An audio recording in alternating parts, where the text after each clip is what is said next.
Okay, so when I do this on LinkedIn, people always come back to me and say, wait a minute, John, what about work?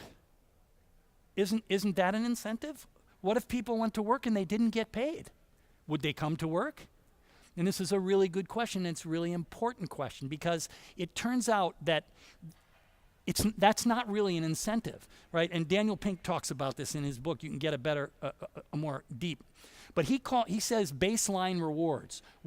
At work, employees have to have reasonable, competitive baseline rewards, a fair salary, benefits, perks that are appropriate for the industry at the very least. And he says if they don't have those, you'll get neither the predictability of extrinsic motivation nor the weirdness of intrinsic motivation. You'll get very little motivation at all.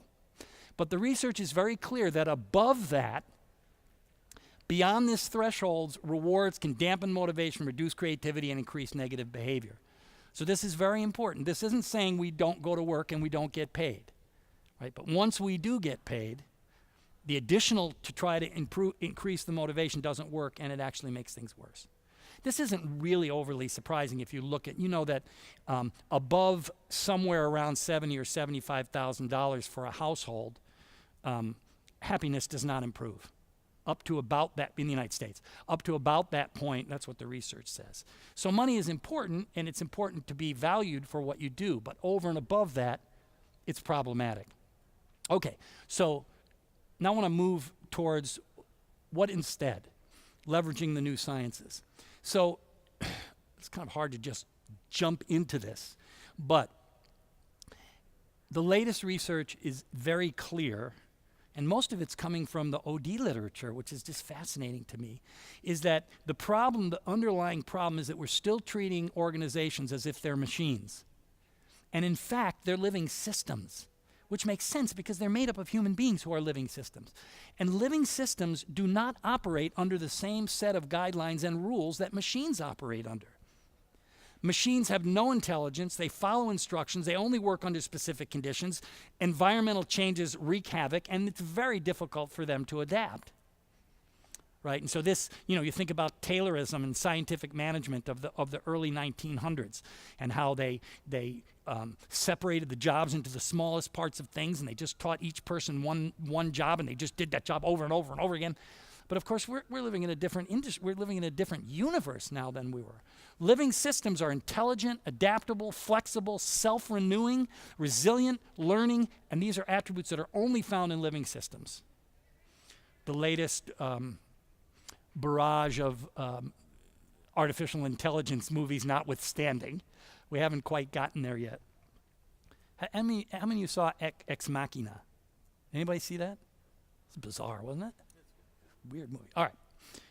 So this is Dr. Edward Deci, and that's Richard Ryan, his partner. He is probably the most respected motivational expert in the world. He's been doing this research for 35 years.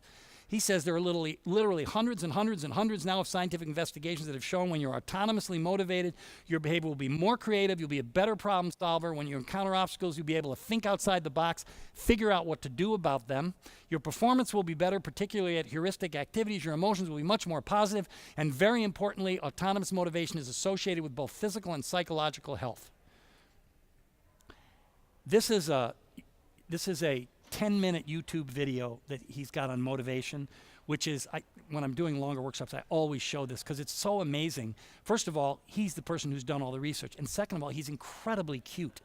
He just loves, he starts off the YouTube thing with, I love motivation.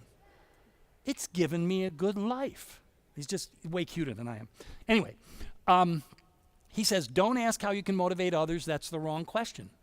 And I see that question all the time. Ask how you can create the conditions in which others will motivate themselves. And that's what I was talking about in terms of culture. How do you create the conditions? Sorry, I know it's a broken record. Autonomy, mastery, and purpose. That's how you create the conditions. You give employees the ability to think and act for themselves, the opportunity to learn, grow, and become highly skilled, and work that is meaningful and connected to a greater purpose. That's the answer. That is the answer. I don't know why I did that, actually. Oh, I know why. Because he talks about autonomous motivation. He says there's two flavors of autonomous motivation. One is something that's interesting. You're just so interested in it. You want to try it. You got to try it. You certainly don't need an incentive for that. You're really interested in it. And then the other thing is something that's deep, and these can overlap, something that's deeply valued. You deeply value this, and so you do it. And in both of those cases, the reward is dopamine, right? The way you do, he calls it autonomy support. You take a person's perspective. Remember Kelly was talking about listening for what's underneath what we're looking for, right? Choice, you give them choice, right? And just between you and me, I'll talk to Kelly about this later, not allowing donuts at a company function is not choice. It's not their choice, it's your choice. And I think we all ought to think really carefully about when we start, it's the same as any other choice. You want to give people choices. If they want to have a donut, it's not going to kill them. I've been doing nutrition for 25 years. I can tell you right now, if you ate a donut every day of your life, it would make little to no difference in your life. Little to no difference, except if you really like it, it might make you feel good. I don't know. So I think we need to be careful. If we're gonna talk choice, let's give people choice. We're giving people a choice to smoke or not smoke. Lord have mercy. A donut, a cigarette, right? We support their exploration, their mastery again, self-initiation, and we give people a meaningful rationale. Why is it that we need to do this? Might it be a good thing for you to do? What are the different options, so forth? He says, don't go into a consultation feeling like you're going to do things to motivate people to change. If you do that, it's much more likely you're going to get caught up in being controlling with them rather than needs supportive. Now, I know we've all done that. I've done it, certainly, right? I'm going to motivate this person to start exercising, stop eating that stuff, quit smoking, blah, blah, blah, blah, blah, which is why I strongly recommend any of you who are interested in going this path to take intrinsic coaching. It's amazing, and it's very different from traditional health coaching, MI-based health coaching. It's a whole different universe, helping people to think differently. Because unless people think differently, they will not act differently in the long term. They will go back. The thinking behavior is the outward manifestation of the thinking. So this is I had this discussion on LinkedIn a couple of weeks ago, and I went and looked up some research and found it. Very fascinating, because people will say to me, well, okay, I get intrinsic motivation, but what about if we add some extrinsic motivation just to get, just to kind of double up on it, right? It'll be better if we have both, won't it? Will it? This is from Amy Resniewski, and she's very connected with the positive psychology movement, Barbara Fredrickson and Seligman and all of those. And she did this amazing study. I don't know how these people come up with these studies. She looked at 11,000 cadets followed over periods spanning 14 years. And what they did was they looked at their motivation for going to the school, for becoming Army officers, right? They separated them into instrumental motives and internal motives. Okay, so instrumental is extrinsic, internal is intrinsic, right? So some of the cadets came because they wanted when they were asked, they wanted a good job, money, reputation, pressure from relatives, others, so forth. And the other group, they separated into two groups, had a desire, they wanted to be an Army officer. That's why they came here. They wanted to get officer training, leadership training, they wanted to be a good leader, and they wanted to, okay? Then they followed these people for 14 years, and the outcomes they looked at were who successfully completed studies, who became commissioned officers, who remained past the mandatory 5 years and stayed, and who was selected for early promotion. Okay? And what they found was that internal motivation predicted positive outcomes. The more they were internally motivated, the more likely they were to succeed. But here's the kicker. It was negatively affected when instrumental motives were present. So if they had a mixture of instrumental and intrinsic, they did worse. The instrumental motives interfered with the intrinsic motives. Instrumental motives crowded out internal motives, harming cadets' chances of graduating from West Point and becoming commissioned Army officers. And this is not even an experiment. This is just what they came in with, right? So of course, again, as our children, we want our children and everybody else to be as intrinsically motivated as we can help them to be, because they're going to do better. right? That's what the literature says. I'm just going to check my time here. Okay. So we talked about mastery a little bit, and again, everybody wants to, human beings, living systems, always are moving to the more complex, and that includes human beings. We always want to get better at what it is we're doing, and it's deeply, deeply refreshing for us, deeply motivating for us when we get better. I just wanted to give you one example of this is one of the firms of endearment, the Container Store. Because people think, well, you know, how can people have motivation and all that kind of thing in stores where they're not doctors or lawyers or something like that. But it doesn't work that way. The Container Store, talk about mastery, right? The Container Store is constantly at or near the top of Fortune's annual list of best places to work. And they do a whole lot of things, but I just want to focus on the mastery. The average company in the retailing sector provides 7 hours of training the first year. At the Container Store, they provide 263 hours of training the first year. That's mastery. That's promoting mastery. That's helping people to get better, and people really like that, and they respond, which is why the company is doing so well, right? And then, of course, there's meaning and purpose, and there's so much evidence of this that it's, I don't know who I was just talking to about, but you go back to Stephen Covey, and you go back to all of these people talking about how critical this is for a good life. This is from Tony Schwartz. Some of you may be familiar. It's the Harvard Business Review, the energy project he's been doing. 14,000 plus global respondents. No single factor in our study comes close to influencing people's job satisfaction and likely to stay at an organization as much as the sense that their work gives them a sense of meaning and purpose. You can't compete with this with cholesterol and blood pressure. You can't compete with this, right? And when you force and punish, you diminish this. And this is what matters. This is what really matters in the long run. Just like Kelly was talking about that company where they were all upset because the president didn't come down and exercise with them in the gym. I guarantee you that's not the problem at that company. I guarantee you it's not the problem at that company. There's something else going on there because it doesn't matter. I remember working at a hospital system, and the CEO was a marathon runner, a bodybuilder. He was like crazy, crazy, crazy. But he had no idea how to talk to people. So he was exercising all the time, but his people, they would always complain to me on the floor. We never get to talk to him. We don't see him. He was a nice guy. He was a really nice guy. He was really healthy.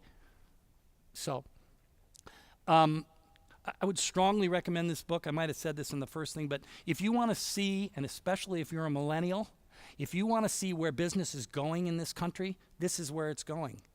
And the companies that don't change will be left behind. They will be left behind, and it's going to be dramatically different. I don't know how much you've read about the whole millennial generation, but millennials do not, I know a lot of people say nasty things about millennials. My son's a millennial. But I'll tell you something, they're going to change the world. It's going to be a very, very different place in 10 years when 70% of the population are millennials. It's going to be a very different world. And I'm one of those who believe it's going to be a much better one. And this is the reason, because we're moving towards this purpose economy. He says purpose isn't a cause. That's what we had in the 60s. We had causes, not necessarily purposes. We had cause, which is not a bad thing. It's an approach to work and serving others. Purpose is a verb, not a noun. We may never find one true calling, but we can understand the color of our purpose, which can help us have more meaningful careers and lives. And I want to go back to Amy Resniewski and another study that she did, and I was talking to somebody about this, I hope that person is here, because I wanted to talk this, because, people always say, a lot of times they say to me, well, yeah, meaning and purpose. Well, if you're a doctor, you're a surgeon, you're saving lives, or you're a lawyer and you're helping people who are underprivileged, I can see meaning and purpose, but where do you get meaning and purpose as a janitor? Where do you get meaning and purpose working on an assembly line? Where do you get meaning, how do you get that, right? Here's how you get it. The study is called the University Hospital Cleaning Crew. And they went in and they interviewed people who were cleaning the hospital rooms. And what they found was some of the people described their jobs as not particularly satisfying, not highly skilled, there for the benefits of the work, and they would list off, I got to clean the room, I got to clean the toilets, I got to make sure the garbage is, right?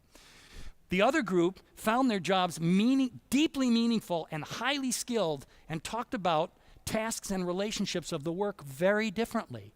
And they talked about one person who, she was working in ICU, and I know all about ICU. My wife was in there for 3 weeks recently after a car accident, and the people working there are amazing.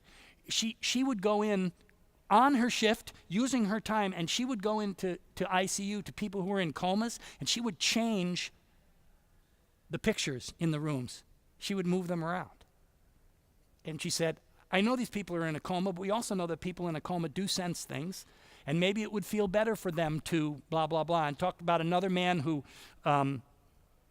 would go into the room when he was on his shift. He would go into the room and he would sit with people who were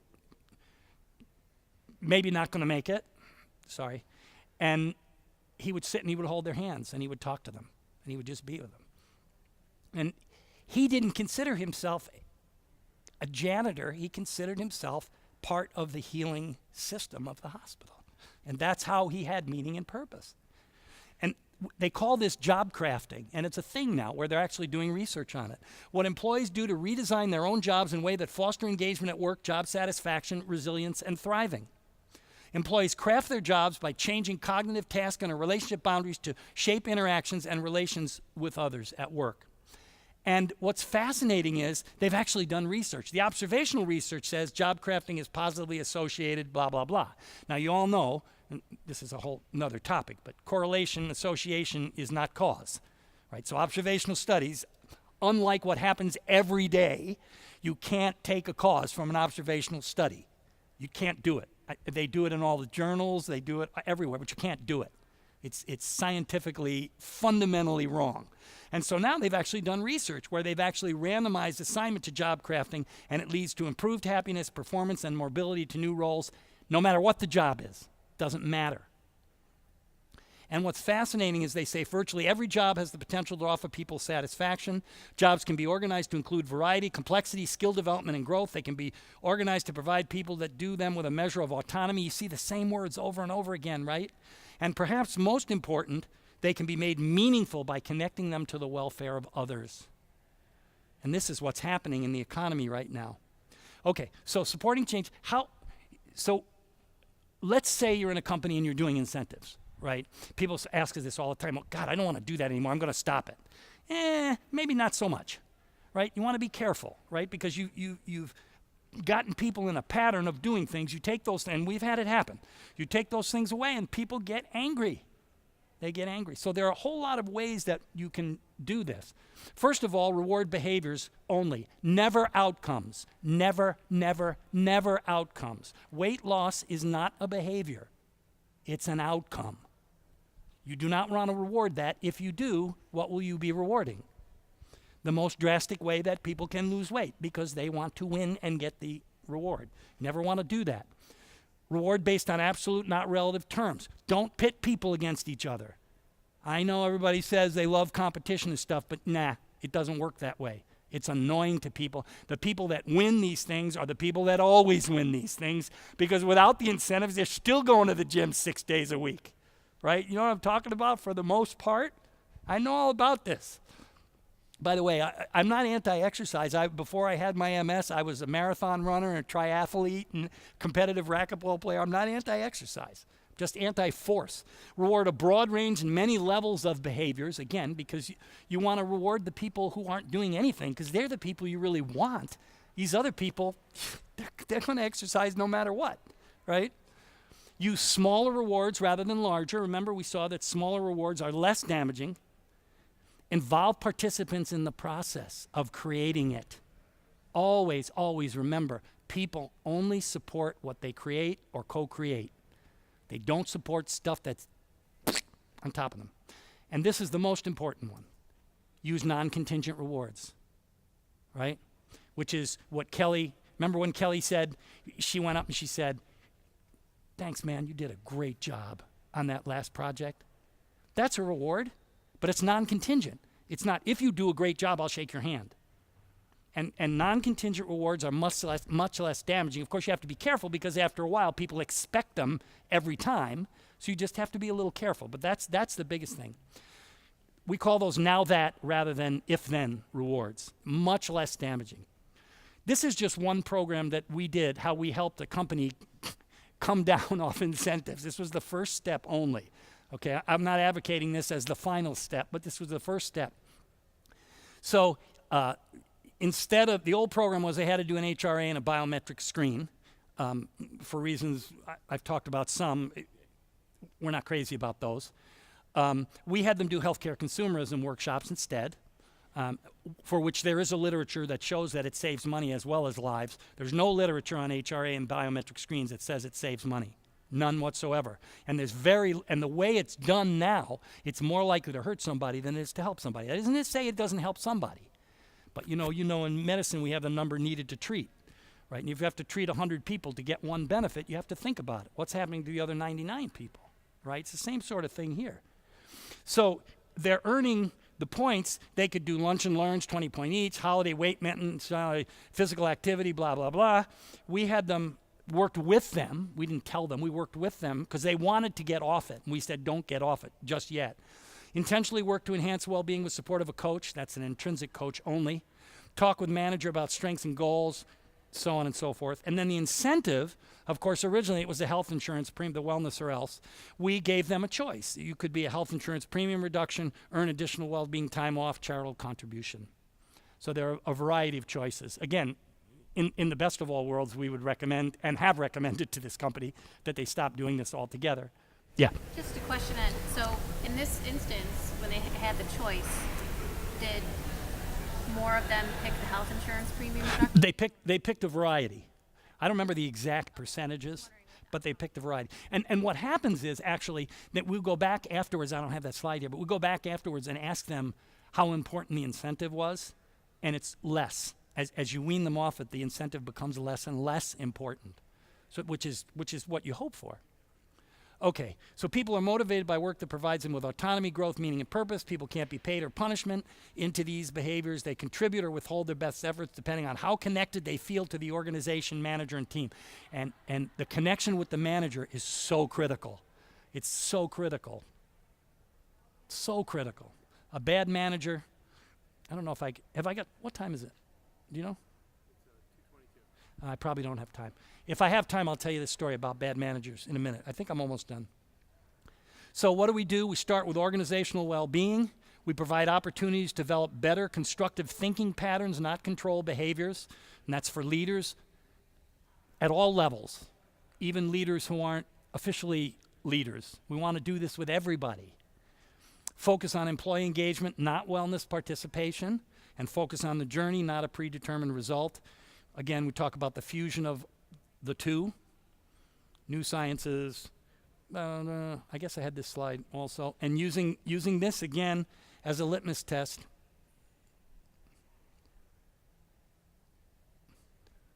So I'll end up with this. Alfie Kohn says this about incentives. Do rewards motivate people? Absolutely, they do. They motivate people to get rewards. That's what they do. If your objective is to get people to obey an order, show up on time, and do what they're told, then bribing or threatening them may be sensible strategies. But if your objective is to get long-term quality in the workplace, to help students become careful thinkers and self-directed learners, or to support children in developing good values, then rewards like punishments are absolutely useless. That's my story. I'm sticking to it. Let me tell you real quick the story of the managers, because I think it's really interesting. This was a hospital system, big hospital system. And what they did was they separated their departments. And, like any other big company, some of the departments, they're not all equal, right? Some do really well, some not do so well. So they separated it into red, green, green, yellow, red. Yeah, right. So the red ones were doing really well, profitable, good engagement, culture scores. Did I say the green ones were doing? Green were doing that. The yellow ones were kind of in the middle. The red ones were horrible, just doing terribly. They switched the managers of the red to the green and the managers of the green to the red. And within 1 year, the departments switched. All the departments that were green were now red, and all the reds were green. It was all about the manager. That's why we say, if you don't have the leader, the manager, if you don't have their support to do this stuff, You shouldn't get real attached to the outcome, as the Buddhists say. Did you have a question? Has this been in companies that have been using the old paradigm and trying to attach it to the cost of their health plan per employee per year, whatever measurement, but then they switch to this new paradigm? Is there any companies that have been doing it long enough to attach what is the healthcare program's cost before and after? Not that I know of. The question was, did you hear the question? Are there companies that have switched from wellness or else, right, to not wellness or else to see if there's any difference going on? I don't know the answer to that. What I do know is that the companies that are moving in this direction don't do that. Google, for instance, which is one of the firms of endearment, has some amazing, I know they've been in the news lately and so forth, but it's an amazing place, and the amazing things they do for some of the amazing things they do for their employees. They have all kinds of wellness activities, blah, blah, blah. None of them are incentivized. And in fact, most of them are created by the people, by the Googlers, which is what they call their employees. They're created by those people. They do it themselves. So most of the companies that are doing what we're talking about just don't do this. They just don't do it. Other questions, comments? Is this, what are you feeling? I'm feeling like I'm still in, like D. Eddington, I think, would still say that health risks tied to what healthcare costs are. So if you have 3 health risks compared to somebody who has 11, the person that has 11 health risks, their cost for healthcare services is going to be average higher than the person on 3. So you still have that in there. So That's probably true, but he'll also, you can intrinsically, so you still want to manage your population's health to reduce health risk. yeah, this is a good point. He's saying, of course, 11 and 3 is a whole, anybody who's got 11 health risks has got more than a risk, right? They have an illness. And it's very important to understand that disease management saves money. It does save money, right? In the big PepsiCo study that everybody was all going crazy about, the disease management that Soren Matke did, the Rand Corporation, disease management done well saves money. Wellness does not save money. So that's a difference between 11 and 3. And I think D. But if you get in his studies, if you average number of health risks for a population was 7.2, for a long period of time, you got the average down from 7.2 down to 5.2. There is a correlation to a reduction in claims as well. Yeah, I think if you got 7.2 to 5.2, he's saying there is a correlation in cost. And I think that's partially true. Again, Can you do it intrinsically is the question. Can you get people Yes. to change their behaviors intrinsically to still measure that? But how do you measure that without doing the biometric screenings and the health risk assessment? Well, the question is, can you do that intrinsically and measure? The first thing is that if you create a culture that creates the conditions of trust and so forth, you're going to have less problems with that. You're also going to, and if you're doing healthcare, I would argue that healthcare consumerism is a much better way to help people than biometric screens, especially, and if you're going to do biometric screens and HRAs, at least for God's sakes, follow the guidelines. Don't do cholesterol tests on everybody every year. It's ridiculous. It's a waste of money. It hurts people. I see some of these wellness vendors doing carotid artery screenings now. That's not recommended for anybody, even somebody who's sick. Remember, a screening is different from a test. A screening is for a healthy population. That's the definition. So if you have your cholesterol tested and you have a high cholesterol, then you should have that cholesterol redone, but then it's not a screening. It's a test, right? If you have a normal cholesterol, you don't need to test it again for 5 years, or at least 3 or 4 years, good God. So I think there's still value in doing that. I still think that D would argue that putting people in behavior change programs is not the answer. Actually, I know he would because he told me. But it certainly is important to know your numbers. It's certainly, but here's another question. Why are you paying for HRAs? They're free. They're a dime a dozen. Why would you pay somebody to do that? Right? The free ones you can't get aggregate reporting for the employer, though. I'm not sure if that's true. I just researched that. Did you? I couldn't find one that would provide an aggregate employer report for free. Uh-huh. Yeah, I'm not sure how. Yeah, I'd have to think about that some more. You had a question, or you had a question? When you compare, Okay. when you compare like Throw me a off. company like Google, Yeah. is there a difference between a demographic population of, Google got to be all, A lot of millennials.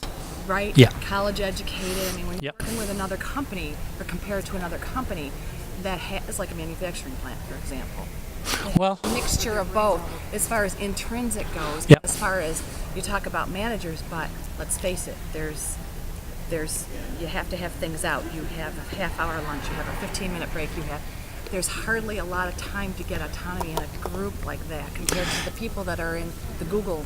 let me repeat this because it's a good question. She's saying compared to Google, companies with different demographics.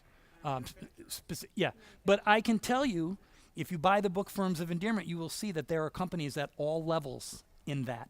And there are companies at all level, what's called teal, the teal level, which is almost self-managing. There are companies, all kinds of different companies. There's healthcare companies, there's manufacturing companies, there's all kinds of companies that are doing this. And all of those companies are doing really well financially. So what I said to, I don't know if we were talking or somebody I was talking to, I said, if you've got a leader that doesn't understand this or can't get to it, show them the book.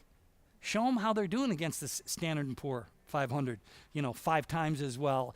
Show them these things because this stuff can be done. And this university cleaning crew, that's pretty much probably similar demographic. But doing the waste baskets compared to holding somebody's hand and changing the pictures are two different type of jobs there that level's doing, right? The one that was just changing the garbage didn't have the satisfaction. Right. They're still in the same demographic. But- It depends on what you do. Right. But what they're saying with the job crafting is anybody can do it. Not everybody will do it.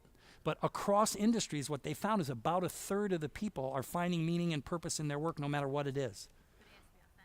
What? It has to be authentic that they're. Well, they're finding it, so it is authentic. It can't be Right. yeah, it can't be put down on top of them. Right. Absolutely. And you can't force them to do it. But you know what they're doing at some of these companies? They have job crafting fairs where the people will get together because remember what Kelly was talking about, with the chores? Some people doing the same job find part of that job really rewarding, and some people hate it. And so some of these companies now are actually having get-togethers where people will exchange. They have the same job. You say, well, how about if you do that for me and I'll do this for you? Because I really like doing that, and I know you hate that crap, which is really just interesting, fascinating.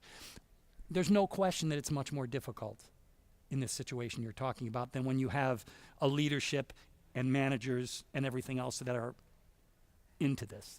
There's no question. I don't want to make it seem like it's easy. Everything's going to be a challenge at some point. Yes. One last one before she throws me off here. You won't? Okay. I stay here all day. So I'm one of those baby boomers that comes from, I was trained in the philosophy of wellness or else.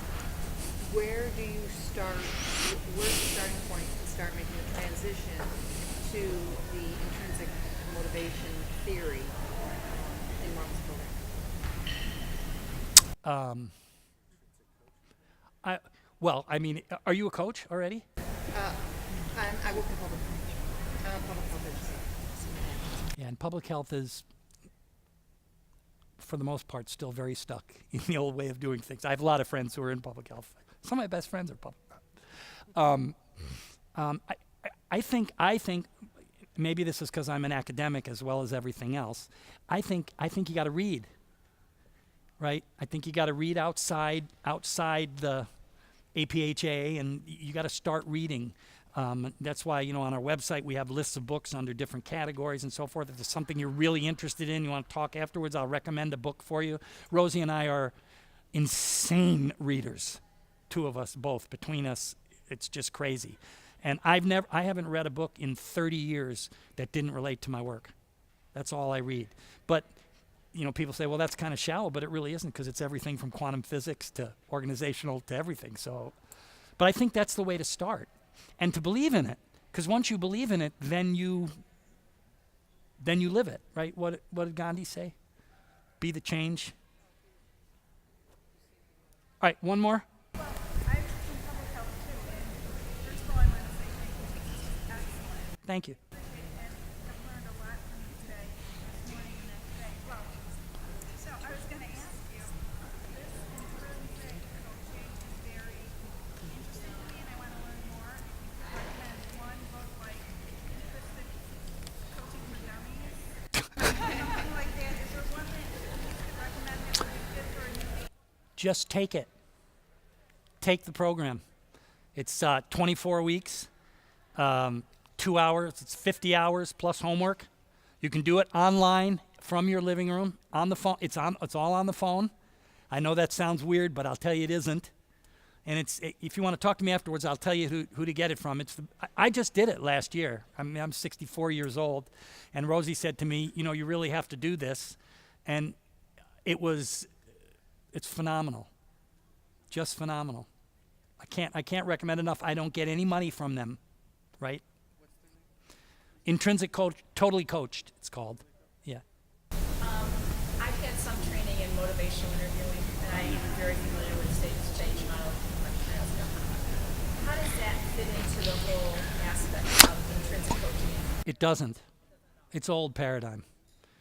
Oh yeah, absolutely. It's all behavioral, right? I know motivational interviewing really well. I mean, that's the major and stages of change. When you get to the action phase of stages of change, what are your tools? Contracts and incentives. It's Skinner. It's just Skinner all over again. And people are not, again, it's the stages thing. Just because somebody moves from one stage to another, who cares? They could go backwards. Is the motivational interviewing to leverage it from the front, not so much or from the employee? That's what I find. I wish I had enough money to pay for you to do intrinsic coaching. I just got done with the intrinsic coaching a few months ago. Everybody else on there besides me was an MI coach, and they were all blown away. First 5 weeks they couldn't stand it because you're not trying to fix anything, which you still are with MI. It's still behavioral. It's still specific behaviors. You do pause. Yeah.